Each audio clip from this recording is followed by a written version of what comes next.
I worked 14-hour days. I started off as a pot washer and a dishwasher, and I was scrubbing the decks. Then I was a bar boy, and then a bartender, and then assistant bar manager, food and beverage manager. So my dad made me work my way up. That your father was preparing you for the cruise business, and he was preparing you to handle that and to be in charge. But all of a sudden, now you are showing up and you are saying that I don't want to be part of this anymore. The last words he said to me was on an airplane. We were leaving Mexico, and he ruffled my hair like a little boy on the airplane, and he said, "Son, I'm so proud of you." Because he saw that the roofing business was slowly making money, and he called the roofing business. He's like, "Son, that's a cash cow. That business is a cash cow. Don't leave this business." So is there any moment where you felt that roofing isn't for you as well? When I first started my first big multi-family complex, I worked 3 months on this project, and I actually knew the insurance adjuster from high school. They had a claim that was paying a couple $100,000. I got it doubled, and I got up on every one of those roofs with the adjuster, marked it up, ladder assisted, everything. But this is the foolish thing. I didn't get anything in writing at the beginning. Bernie goes, "Dominick, thank you so much for your time and for your investment." And he reaches out his hand and he shakes my hand and he goes, "Yeah, we're going to take this in-house, but thank you so much." That day, I almost quit roofing. You mentioned about coaching, that you have to have coaches, and I feel that you have to be coachable as well in order to have a coach. You have to listen to their advice. So how can someone become coachable? Wow, you're speaking directly to me. I asked a particular coach to come in and go through our books. Tell me what we're doing wrong. He spent 5 days in our business, as shadowing the business. And he got with this department in production, and then he went over here and did some stuff in billing, and then he came in. At the end of it, he sat me down with my wife. So you know what the coach said to me in front of all the ladies, and we shut the door? He slammed his hand on the table and pointed at me and says, "Okay, you're a terrible leader." And Back in the interview, you mentioned that you lost your younger brother, you lost your friends when you changed your life. And I think that most people, when they change their path, they have this separation, or maybe their loved ones leave or they are separated and they don't know how to handle the separation part. So how did you handle that? Because you also mentioned that you tried to kill yourself and you were almost at that stage. So how did you come out of that, and how was that phase? When I lost my little brother, even when the EMTs and the ambulance came up and they were doing CPR on him, I was out by a big pine tree praying to God, "Please take me. Don't take him. I've lived a full life. Don't take him, God, please." So even in my pain and nightmare, I was praying to God, "Please help. Please help."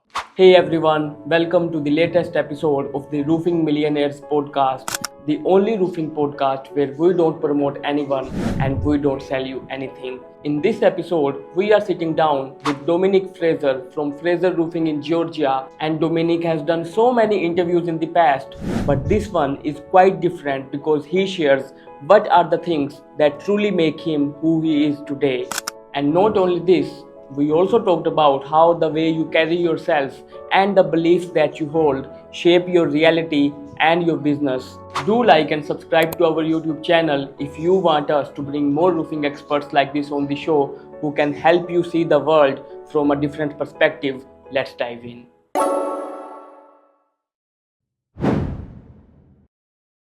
Welcome to the Roofing Millionaires podcast, Dominick. It's great to have you on the show today. How are you feeling and what's going on in your life these days? Mohammed, all is well. Thank you for having me. And life is good.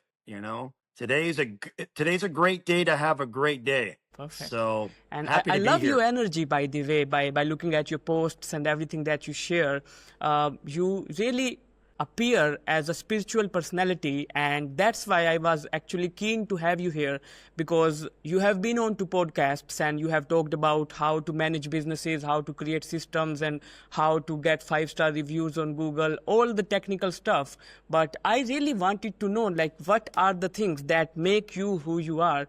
That's why I think that we will have this conversation on what really makes you who you are today. So let's just begin with, what is your life story? Like, from where did you begin and where are you now, and how was your childhood and everything, and what actually brought you at this point of life? Wow. Wow. So that's, yeah, a lot of good questions there. So I'm from Miami, Florida, born and raised. My mom and my dad met at the University of Miami. So I'm a big Miami Hurricane fan. So go Canes, even though they haven't been that good lately. So Okay. I got 5 brothers, 2 sisters. My dad was in the cruise industry, and his dad was in the cruise industry. Um, so they're entrepreneurs. My grandfather owned the largest banana plantation in the world at one point in time. My dad started a company called Royal Caribbean Cruise Lines, and he sold the rights over to the Norwegians for the name, so he could go cater for them. Um, but how I got into roofing, wow, this is a God story. This is a God story for sure. Um, so I did pretty much every sales job or job that you can think of. When I worked in the cruise industry, I did every job on the ship. So my dad sent me off to Italy after I graduated college from Sanford University in Birmingham, Alabama. That's where I played. I played football there for Terry Bowden, Bobby Bowden's son. But he sent me off to Italy, and I was the only American on the ship. And I'm like, Dad, this sucks. This is a lot of hard work. Everybody thinks that when you go work on the cruise ships, it's like the Love Boat and everything's beautiful, but it was anything but. I worked 14-hour days.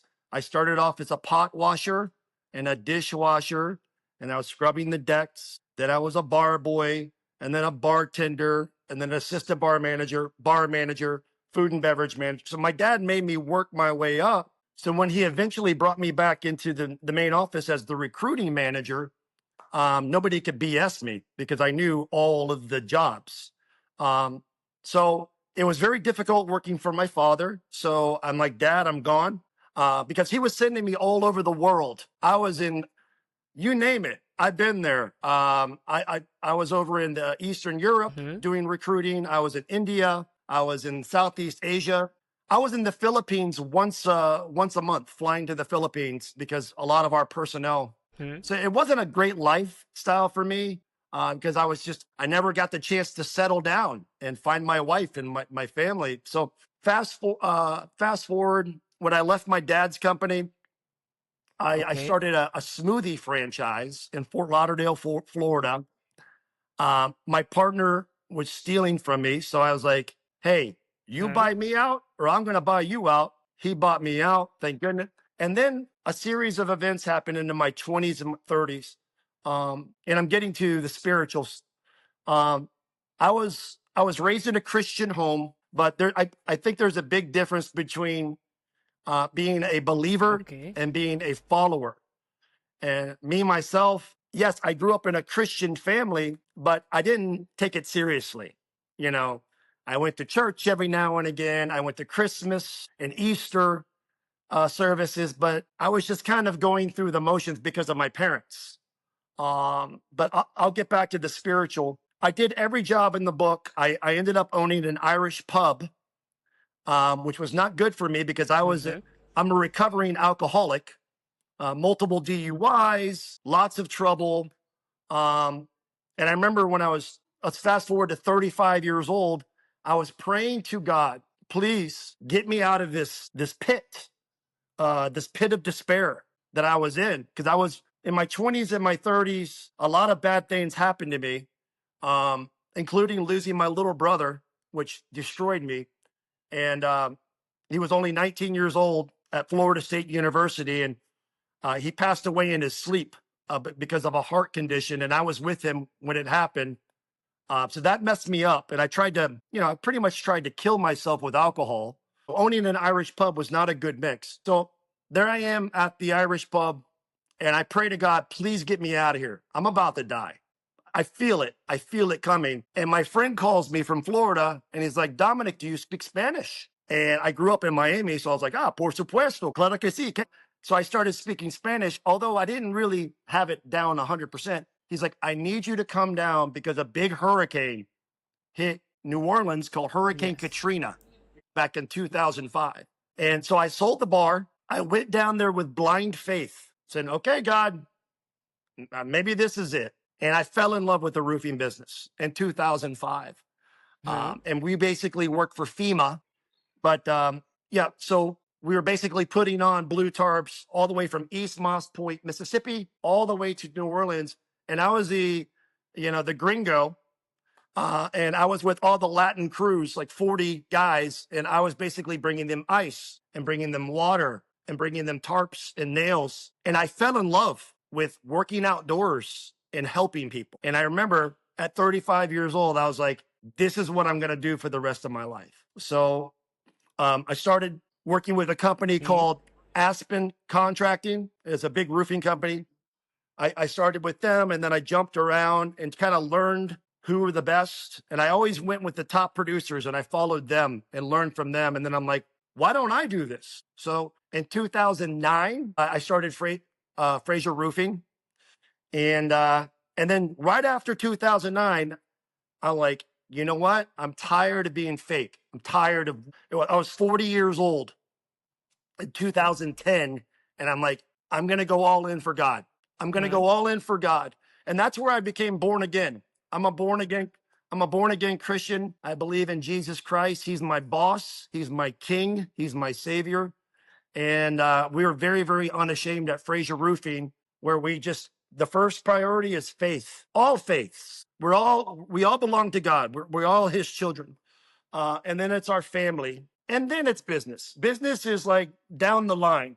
So that's our creed. And that's what we try to follow. And every single day, I just wake up and I say, thank you, God, for another day. I'm happy to be here. Amazing story. And first thing first, what you have done so far in this interview is that you have made my list of questions totally useless, because I never anticipated that you have so much to share, because what I thought was that you are a person who grew up and who entered into roofing and who just landed or happened to be a business owner, and now you are running your business with faith. But you have opened a whole Pandora box for me, I would say. So let's just begin with the first thing that I want to ask you.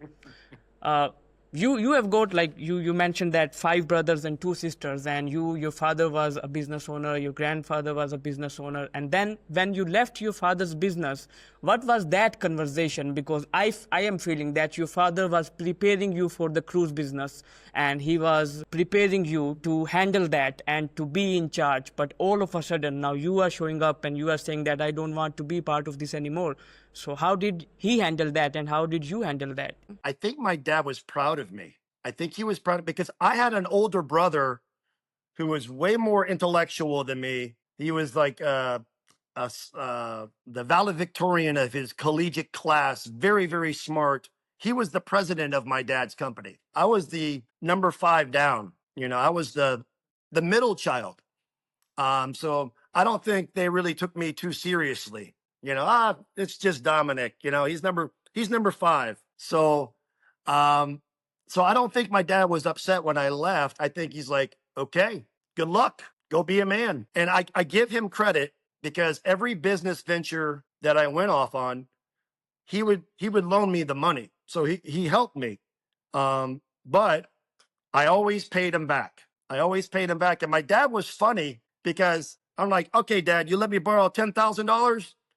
Here's $10,000 back. He was a businessman. He was like, no, it's prime plus 1%. So he treated it as a business transaction, and he was making interest off me. So it gives me great peace that when my dad passed, we were square. And the last words he said to me was on an airplane. We were leaving Mexico, and he ruffled my hair like a little boy on the airplane. And he said, son, I'm so proud of you.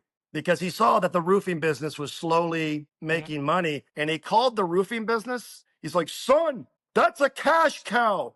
That business is a cash cow. Don't leave this business. I think to answer your question, yeah, he might have been sad that I left, but he was also very proud. Like, all right, go learn how to fly. So he pushed me out of the nest. And the second thing that you shared with me was traveling. And when in 2005 you moved back to Florida, the hurricane happened, and now you are helping your friend, maybe, I guess, in his roofing business, and all of things that are happening.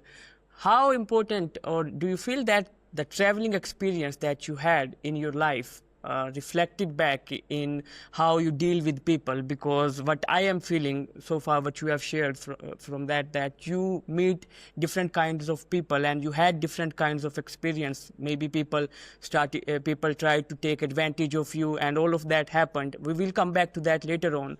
But to start, how do you feel that traveling experience that you had helped you in roofing particularly? It gave me humility.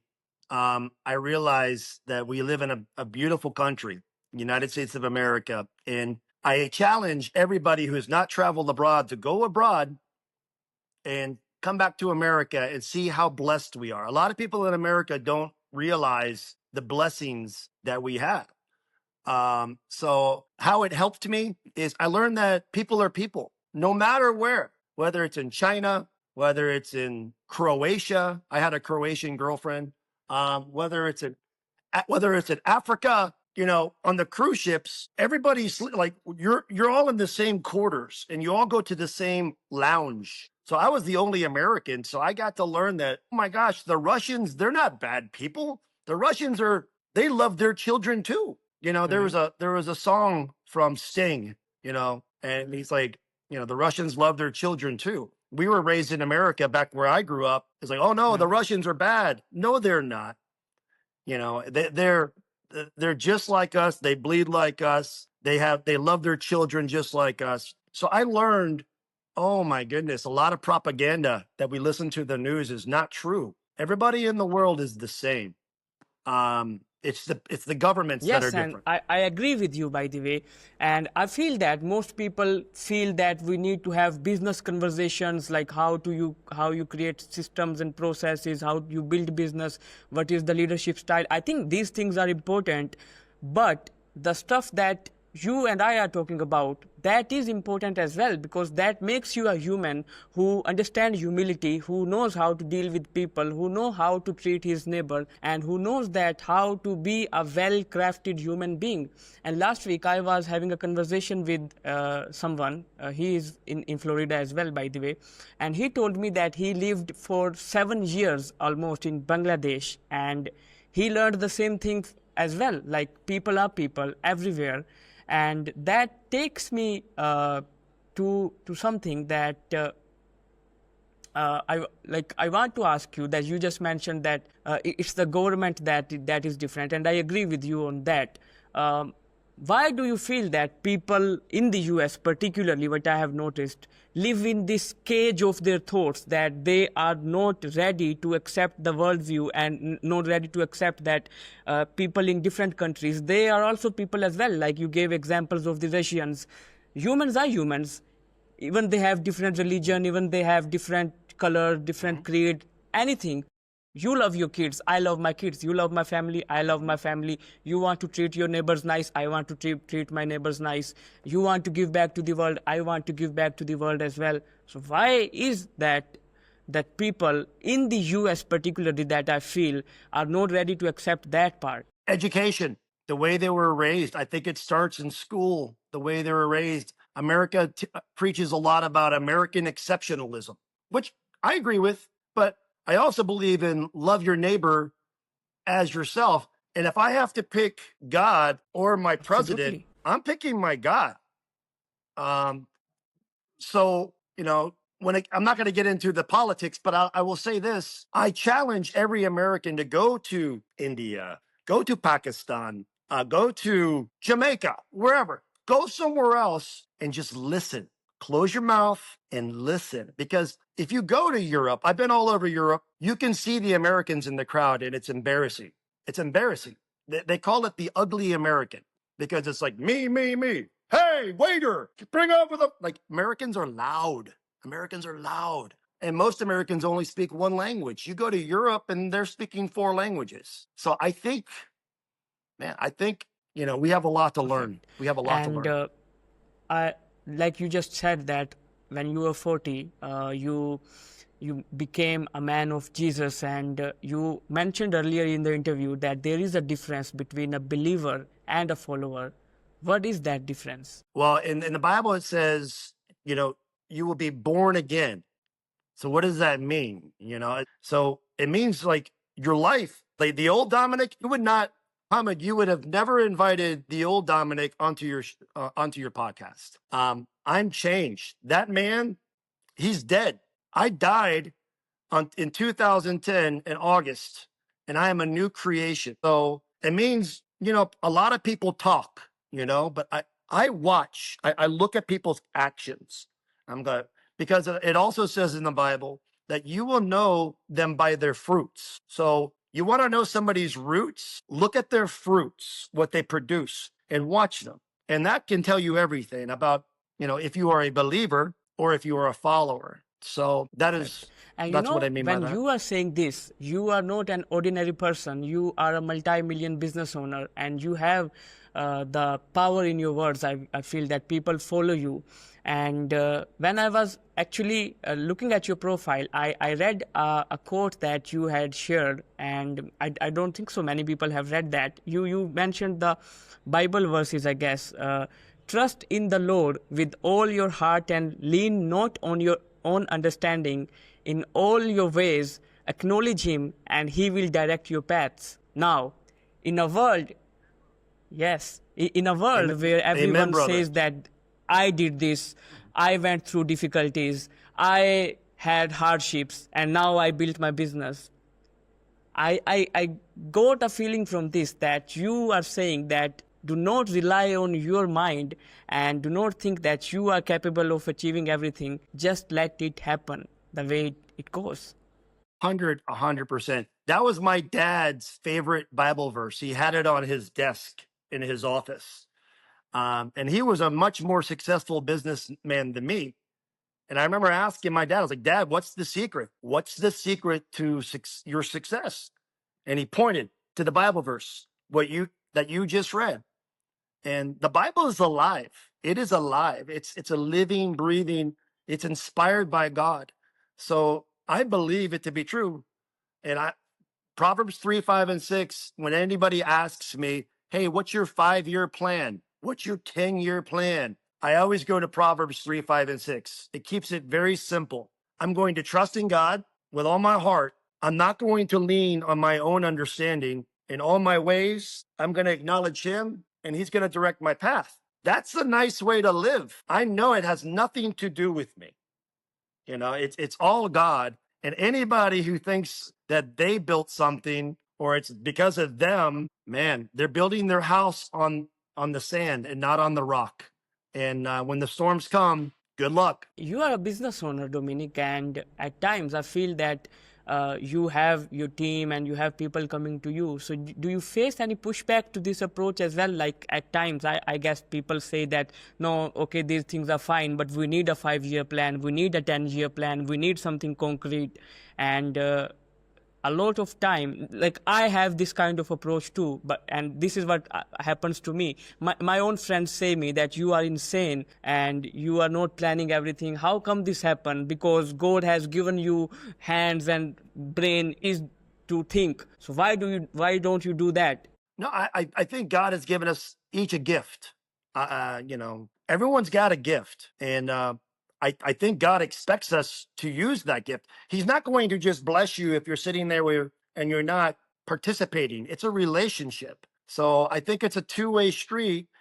My dad also said, the more you honor God, the more he will bless you. In Matthew 6:33, it says, seek ye first the kingdom of God, and all of these things will be added unto you. It says in Proverbs 16:3, commit to the Lord your plans, and they will be a success. So over and over and over again, the word teaches us, yeah, if you think it's about you, it's not going to end well. Last thing, I'll do one more Bible verse for you. It says, what will it gain? What does it, what good is it to gain the entire world yet lose your soul? So I've seen a lot of multimillionaire. I've seen a lot of wealthy people with all the toys and all the houses and all the wealth. They're sad people. They're sad people because they put all their value in something that is very temporary. It's very, very short. This life we live is a blink. King David said, it happens like this. So, C.S. Lewis, British author, who was an atheist. He was an atheist. He said that anything that is not eternal is eternally useless. So I'm with C.S. Lewis, and I'm with Jesus in the Bible. This world it happens like this. Don't put too much And stock where in do it. you feel that these multimillionaires go wrong? Because I have clients like that, and I cannot reveal that. Like I meet people, and you meet people like them as well. We have them all around us. Where what I feel that even if they believe, they have the belief inside, they believe in God, and they think that all of this is not eternal and it has to end. But when they are in that hustle, and once they enter into that, they slowly and steadily start to lose sense of it, that this is not eternal, and we have to get out of this. They just lose themselves in the process totally. Yes, sir. Yes, sir. A great example of this is Steve Jobs. You know Steve Jobs? I don't have it memorized. But if you look at what he said on his deathbed, man, it is very, very powerful. He talks about, in the end, it's not about the watches or the wealth. It's about the family and the memories that you make.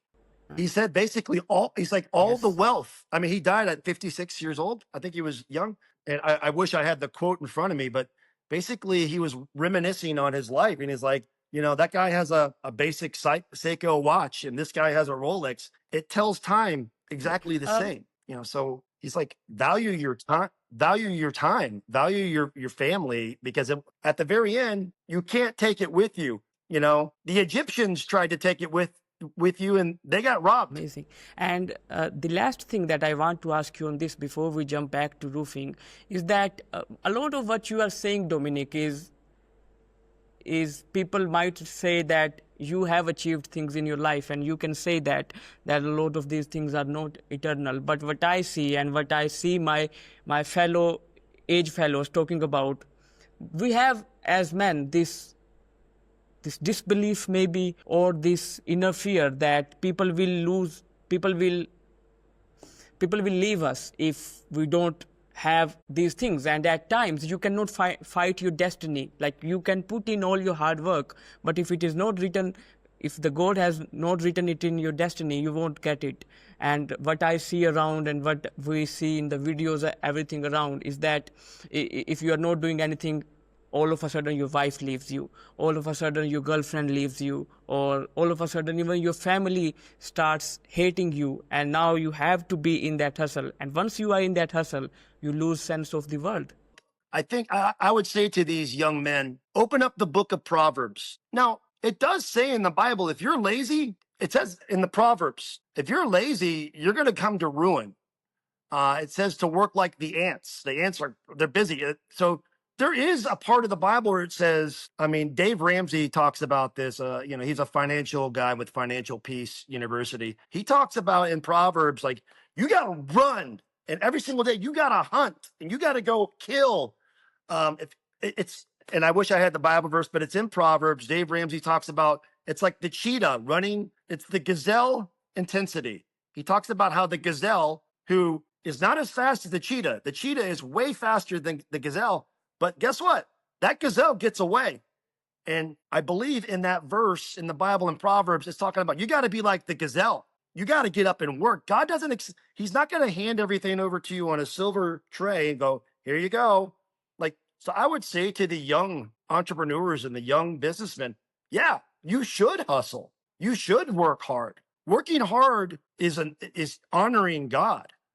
But at the end of the day, when you come home and you've killed something or you fished for something and you brought it back to the cave for your family, and I used to have a giant lion in my first office, and it said, "Eat what you kill. Eat what you kill." And that was the mentality: is no lead babies over here. You want to go out and hunt and kill and eat and bring food back to your family? Go kill it.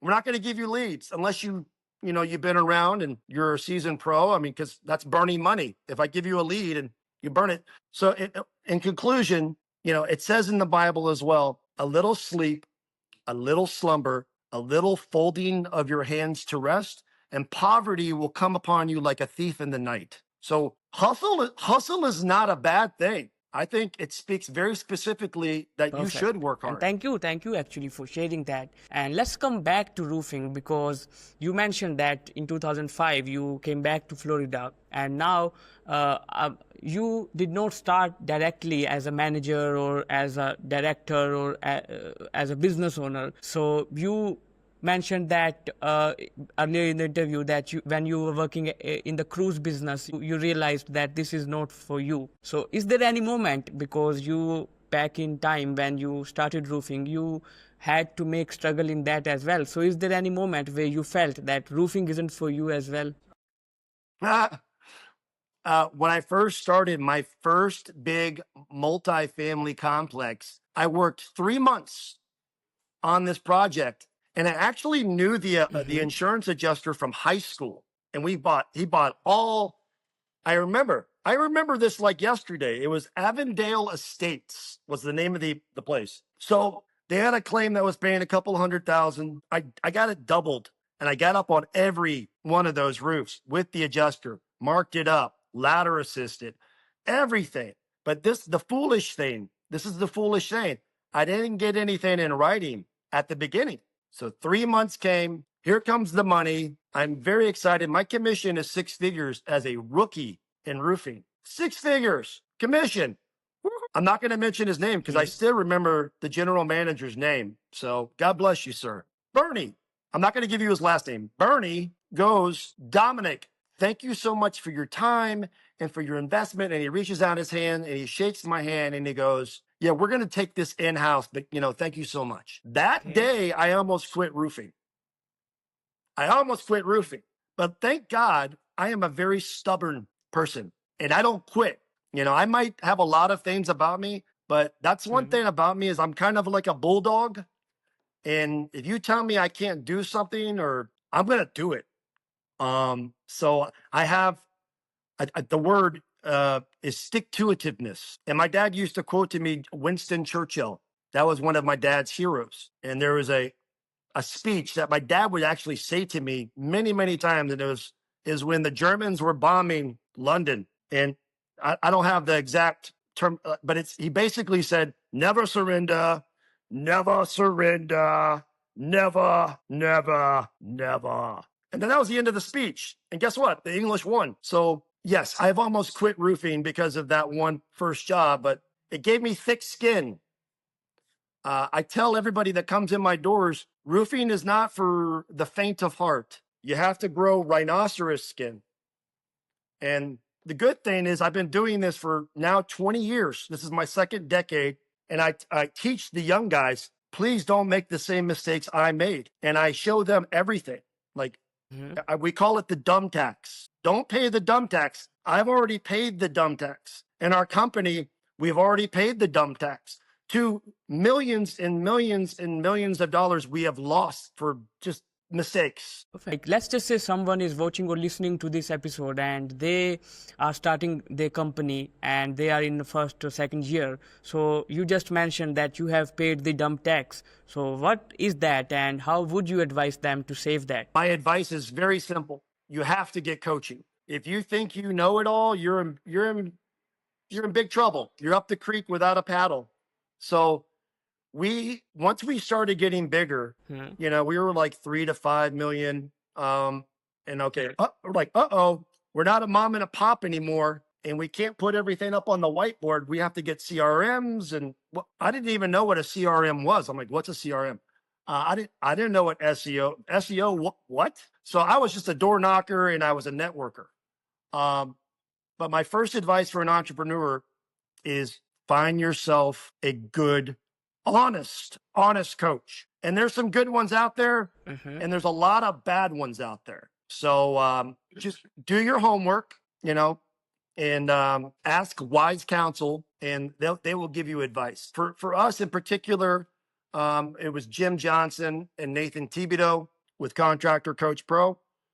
It was also Reggie Brock. He's been a mentor. John Cenac. We don't just have one person that we go to. We go to the smartest people in the industry. We pay them the money, and it's paid us back 100-fold. And that's what I would recommend. Don't do it alone. Go find a good coach. Mohammed, I believe you're a coach as well. I believe. So find yourself somebody that you connect with, and pay for the investment of coaching. Yes, It'll save you so much money. And I would sum up this by saying that you need to stay up to date. You need to keep yourself up to date, like what's coming in the market and what's the competitor is doing. You need to have all of that things right in your mind in order to succeed. And you mentioned about coaching, that you have to have coaches, and I feel that you have to be coachable as well in order to have a coach. You have to listen to their advice. So how can someone become coachable? Like as a business owners, we have pre-built ego in ourselves that we don't like people giving us new advice. Wow, you're speaking directly to me. I asked a particular coach to come in and go through our books. Tell me what we're doing wrong. He spent 5 days in our business, as shadowing the business. And he got with this department in production. And then he went over here and did some stuff in billing. And then he came, and at the end of it, he sat me down with my wife. My wife is the 51% owner. I'm 49%. Because early in the business, we were going after government contracts. So we wanted to be female owned. Also sitting at the table was Connie Blannett. She's been a tremendous addition to our team. And then Megan Hogard, she's in charge of our financials. So you know what the coach said to me in front of all the ladies, and we shut the door? He slammed his hand on the table and pointed at me and says, "Okay, you're a terrible leader." And I was like, and this is not long ago. And I'm like, okay. I played football, so it doesn't matter. I like people who have no filter. I love people that tell me the truth. Tell me the truth. And he's like, "You don't know your numbers." I'm like, "Yeah, that's why I pay her. That's why I pay her." He's like, "As the owner, you need to know your numbers." And it humbled me. And I'll be honest, I was mad at the coach for like 30 days. I didn't want to talk to him, And the reason he shared that tough love with me is because he himself had been burned and had been screwed hundreds of thousands of dollars from his past. And he was just passing on the dumb tax to me. So I accepted the knowledge and the wisdom. And now I know my numbers. I know exactly what's happening every single month. At the end of the month, we check in, and my girls tell me, yellow, green, red, and they break it down simple for me. Perfect. And I believe that I was going to ask you actually, how did things change when you decided, like you just mentioned that you were born again in 2010. And I was going to ask you that how did everything change in the surrounding once you started improving yourself? But you have just shared with me another story that this coach is saying you are a terrible leader. So now I am feeling that just when you start realizing that, okay, I am becoming a good person and now I have achieved that landmark, you hit a reality once again, a reality check that no, you still have to work on things. So let me just rephrase my question now. Yes. In 2010, you started your life again, and how did your surroundings change since 2010 till the day the coach hit you with this reality check? And how did your life change after that? Well, I tell you how it changed. I was 40 years old when I finally decided to get baptized and to follow Jesus. And one of my prayers was, I was lonely. I was never been married. So I'm like, hey, please tell me maybe it's not too late. I'm 40 years old. I would love to have a wife, and I want the kids, and I want the white picket fence and the all-American dream. Lord Jesus, if it be your will, please help it happen. So I got on eharmony.com. No. Are you familiar with eharmony.com? It's an online dating service. So you find dates online. This is back in 2009, 2010, right after I got baptized. And lo and behold, I met my beautiful, intelligent Georgia Tech wife, and God immediately blessed us with a beautiful baby girl. And we also have a very amazing son. So how did my surroundings change? Wow. I got a beautiful family because I said, God, I surrender. I surrender. And he knows everyone's hearts. He knows your heart. He knows my heart. He knew what I wanted. And like a good father, he's like, okay, Dominick is serious. Now you're ready. And he blessed me with a beautiful wife, beautiful children. That's the first thing. Second thing, I lost a lot of friends. So friends that I thought were my guys, when I stopped, partying and I stopped drinking, all those friends, maybe like one or two stuck around, but the majority of my friends, they left because I wasn't the fun, happy-go-lucky guy anymore. So, and that hurt me. That hurt my feelings, and like, man, these are my friends I grew up with. I love these guys, but they didn't want anything to do with the new Dominick. They thought I was judgmental because I changed my behaviors. I stopped drinking. I got sober. So that was another thing that was a blessing. I've been like 8 years sober. That has been a tremendous blessing upon my wife. Because at the beginning, our marriage wasn't beautiful. I was always traveling all over, and I was still drinking. But in 2017, I said no more alcohol. It was just too much. And plus, when you're an older man, alcohol is poison. It's poison to your body. And, the hangovers got worse. And I'm like, man, as soon as I gave up alcohol, my productivity tripled. I had energy in the morning, waking up early. I'm excited for the day. So that's another thing I can tell your listeners. Sobriety it's a cool thing. So a lot of people are like, oh, it's not cool. Your liver will thank you. Your body and your mind and your spirit, it will thank you. I choose when there's pain, I don't want to smother the pain. I want to feel the pain. And with alcohol, all I was doing was covering up, and it never goes away because alcohol is a depressant. So anyhow, I could go on, but sobriety has been a big change in my life. I feel that your body is a gift to you as well by God, just like everything else is, and you have to take care of yourself. And you just said it perfectly that your liver will thank you.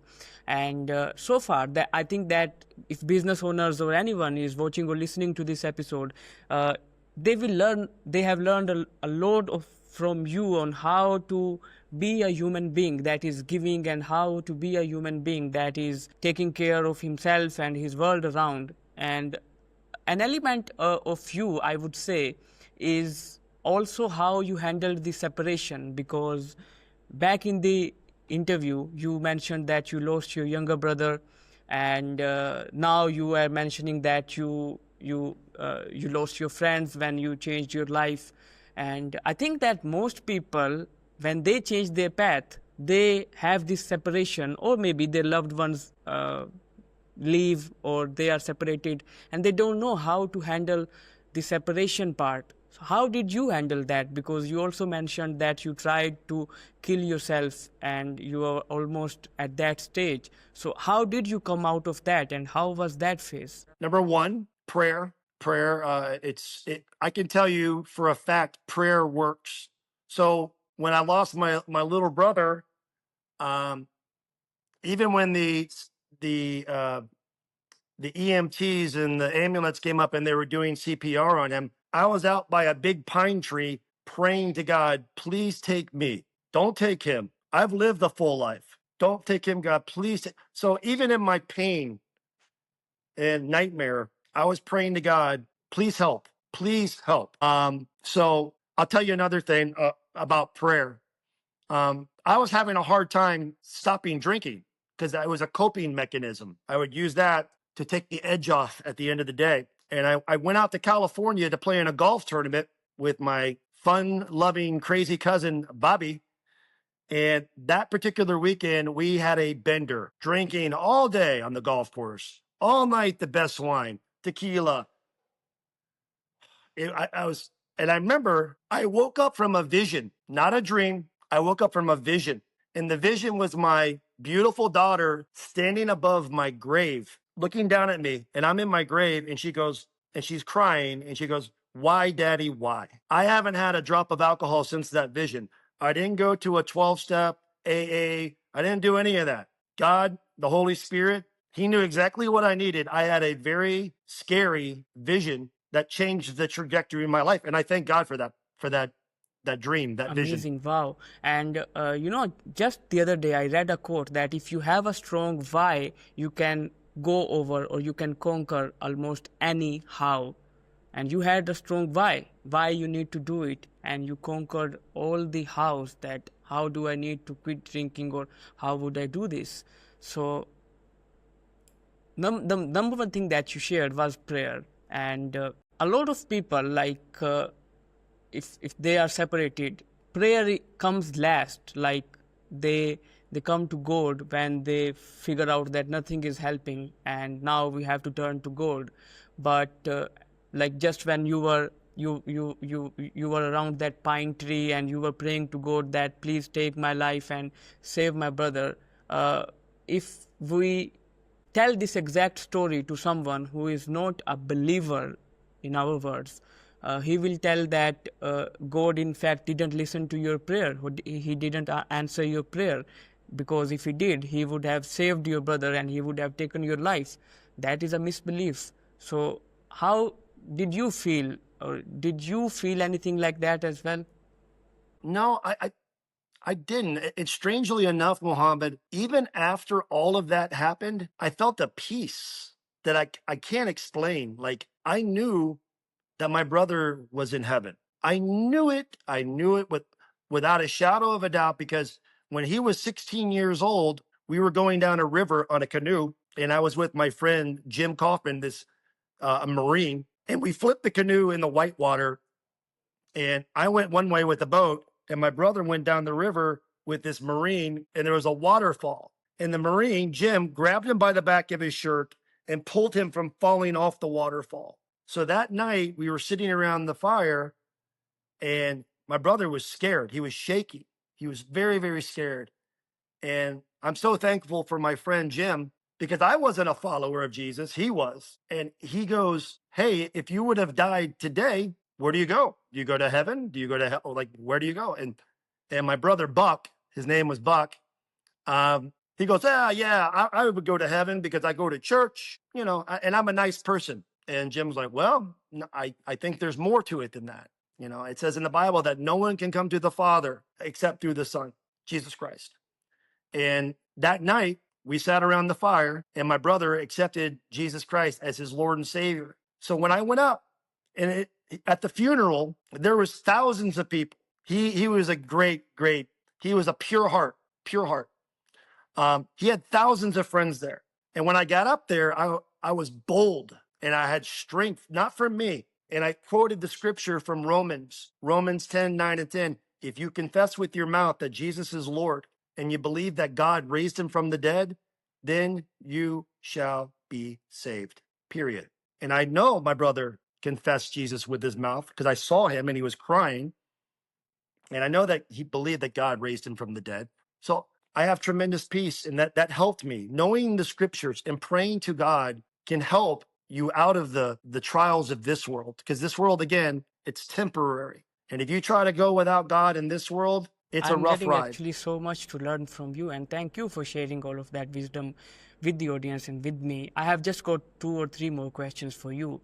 So starting with the first one is that you also mentioned that one of your friends, you started your business with the I guess the Irish pub that you started, he betrayed you maybe, or I don't know how to define that experience that you had. So I want to ask you, what are the things that you decided that, okay, if I am doing any business, later in my life, these are the things that I will never compromise on, and these are the lessons that I have learned from this experience that I will apply to any business or any venture I start later on in my life. Well, in that particular example, he was a friend from junior high and high school. And after I caught him stealing money from the cash register every single night, he wasn't a very good thief. Every single night, he would take $50 every night. If you're going to be a thief, he made it obvious. So the lesson I would go there is choose your partners wisely, because this is a marriage. When you go into a business, it's like a marriage. You're married to that person. And you're married to the people that they surround themselves with. So don't just look at who you're going in business with. You also marry their family. So that's number one. Number two, don't do business with family. I've done business with my own family, and it ended horribly. And then I had to fire a couple of my nephews. And of course, the father came back to me, my older brother, was talking about suing me. So I would highly advise, don't do business with your family. And then lastly is you got to have a mission. You have to have a creed. For Fraser Roofing, it's very simple for us. Like I said at the beginning, when things get very, very difficult and the house is burning down, and it's all the chaos, we always go back to what's our creed: faith, family, then business. So we pray a lot. Our leaders, we pray together. Every Monday when our teams get together, we pray together. Just now, where I met with my team down here in Central Georgia, before we started the meal, we thank God. And some of my teammates, we have 70 plus teammates. Some of them are Muslim, some of them are atheist, some of them, they don't believe what I believe, but we all believe in one love. We all believe, and it's up on the front of our building, to love God and to love people. So those are three things I would encourage some of the young guys starting out is choose your company wisely. You are who you hang out with. Birds of a feather, Perfect. They flock together. And I think that if you cannot love the creation, you cannot love the creator as well. And that is something that I feel. You also mentioned that never do business with family. I somehow have an opposing view, maybe, or a different view slightly, I would say. And I feel that, do you feel that the reason families cannot work together in business is because they have unrealistic expectations? And I think that is the reason you shouldn't do business with family. Like when you are doing business, they feel that we will have extra edge because we are family. But you cannot do that in business because you have to serve your customers, and the customers are first. So if you are hiring your nephews, and if they are thinking that, okay, we are working with our uncle and we will have an extra edge, that's not going to happen. And if we have realistic expectations for the person where we are working or the family member, I think that can be resolved and we can make great family businesses, because indeed your father and your brothers, I guess they are a family business too. Yep. It's not one size fits all. Everyone is different. For me personally, and I'm sure there's families out there that work together fine. For me personally, that would be my recommendation. Let's just say you have to find. Do you have brothers and sisters? One brother and like 4 sisters. So, okay, imagine your 4 sisters and your brother work for you and they did something, wrong. It's different when you have to fire your family than you have to fire somebody. Yes. You have to live with that for the rest of your life. So maybe that's one reason not to, but I'm sure there's other examples where it's good to have family. So okay, I respect that, and I agree with you, because they will carry the grudge their entire life that you fired them, and that is an experience they will hold forever. Another thing, before this interview, we were chatting on Facebook, and you mentioned that there is an interesting story in your life, how you met your manager. I guess his name is Robbie, and unfortunately he is not here. We had to have him on this interview. So what is that story? Wow. Well, first of all, this is his office. It's in Sandersville, Georgia. So I'll try not to tell you too long of a story, but when I first started roofing, and I was down in Statesboro, Georgia. I made friends with the sheriff. His name was Lynn Anderson. And I didn't even have that much money, but I sponsored a charity event for the golf. I like to golf.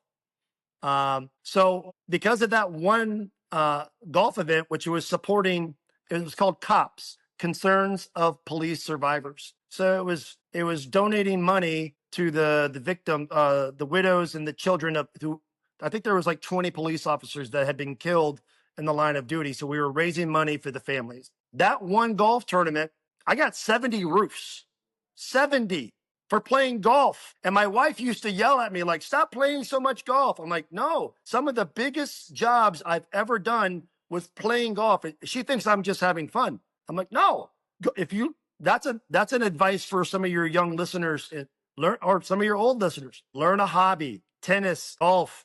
It'll help you in business, because on a golf course for 4 hours, you cannot hide who you are. So if I'm getting ready to recruit somebody and I take them on the golf course, they cannot hide who they are. If they hit one in the water and they throw their club in the water and they start cussing and using the Lord's name in vain, I'm not going to hire that guy. Anyhow, so here's the story. I'm loving and please it, forgive me. by the way. I go Okay. down lots of rabbit trails. No, so Robbie Blocker, my mentor, I have a spiritual mentor. His name is Jeremy Hogard. And he now works for our company as the spiritual blacksmith for the entire company. So if one of my teammates has an issue, no matter what they believe, they can go to Jeremy confidentially between he and them and talk about the marriage or talk about this or addiction. Shout out to Jeremy Hogard. I love you, buddy. But Jeremy took me hunting. And I'm a city boy. I'm from Miami, Florida, in the city. And he takes me to a little town in Wadley. That's right down, in the middle of the pasture, the cows. There's nothing out here as far as roofs. So I met this guy, Robbie Blocker, and he's like, hey, what do you do? And we're playing cards. And I'm like, I'm a roofer. He's like, man, my insurance company, they just denied me. Horseman just denied him. I'm like, well, let me take a look. So I went out there, I took all the pictures, and I called it the Assume the Close report. Assume the Close report. So I got all the pictures, I got the Exactimate, I got everything, the Eagle View, and I called the adjuster, and I'm like, I'm going to make your life a nightmare if you don't buy my friend's roof, because I'm going to win this. He had hail everywhere, soft metal, shingles, collateral, gutters. I'm like, you should have bought this roof. Do you want to battle?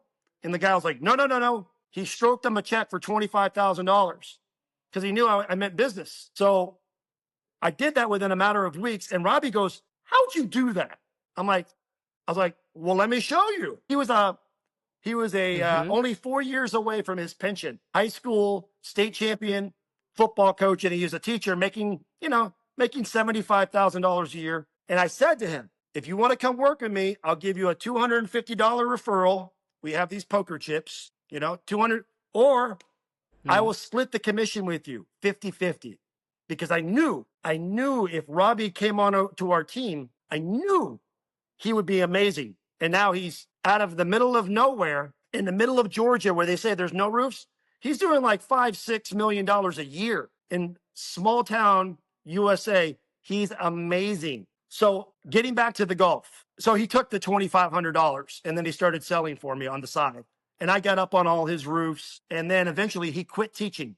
And he came full-time into roofing. Now he's making over $500,000 a year.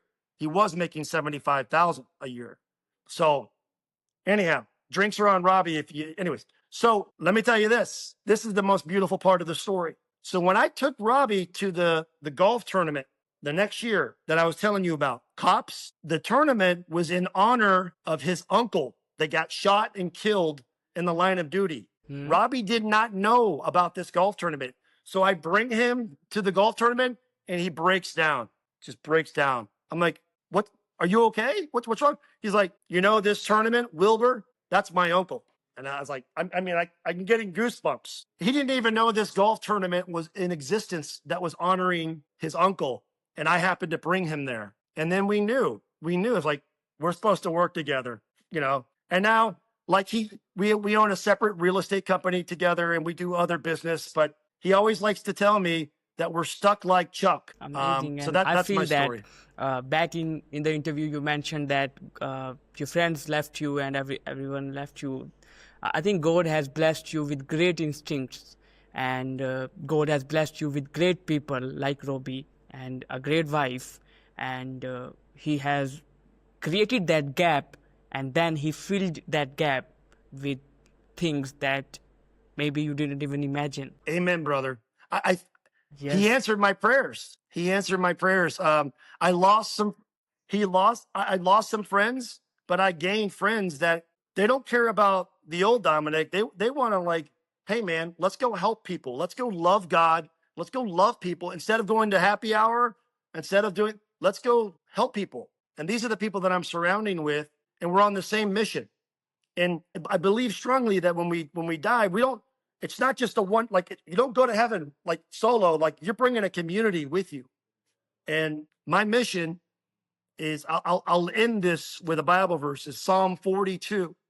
Psalm 42, and it says, He pulled me out of the pit of despair and put me on the solid rock where I could stand.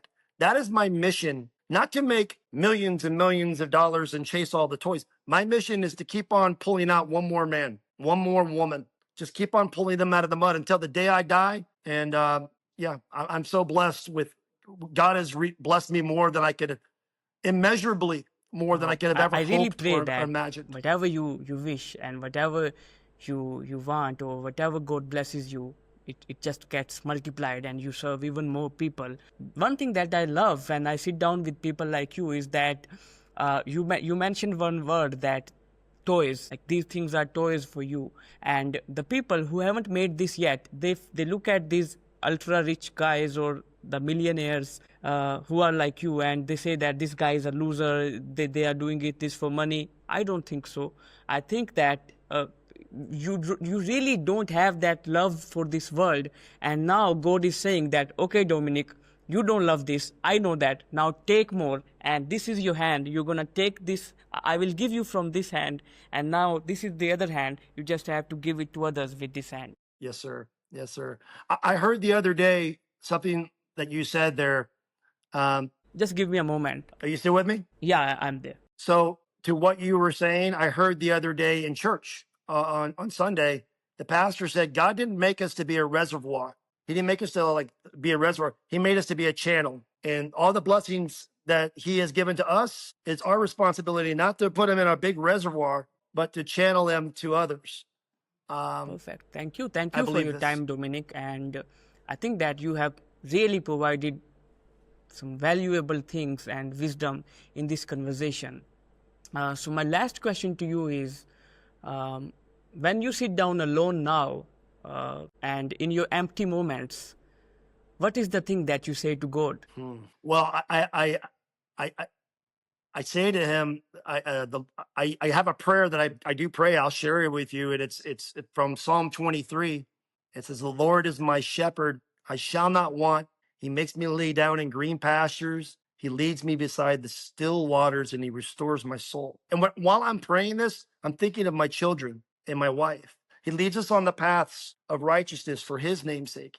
Yea, though we walk through the valley of the shadow of death, we're not going to fear any evil because he is with us. His rod and his staff, they comfort us. He provides a table before us in the presence of our enemies, and he anoints our head with oil. Our cups overflow. Surely goodness and mercy will be with me, Sarah, Logan, and Noah, and Stephanie all the days of our lives, and we will dwell in the house of the Lord forever. And then, I start with that on my knees. I think there's power when you pray on your knees. And then I talk to him like you and I are talking, Mohammed, and I'm like, thank you for this beautiful day. Thank you for the breath in my lungs. And I just start thanking him because I truly believe that he's a good father and he wants the best for his children. So I try to express gratitude for everything he's done in my life. By the way. And I think that you have a lot more to share, but if we will we'll talk about that, it will take hours, and I don't think so the audience is ready for listening to something that much long right now, but I'm definitely going to invite you once again at the end of the year, and we'll produce another great conversation. And I really thank you for the time that you gave me. Any signing off notes or advice that you have for the roofing community in particular? Oh, yes.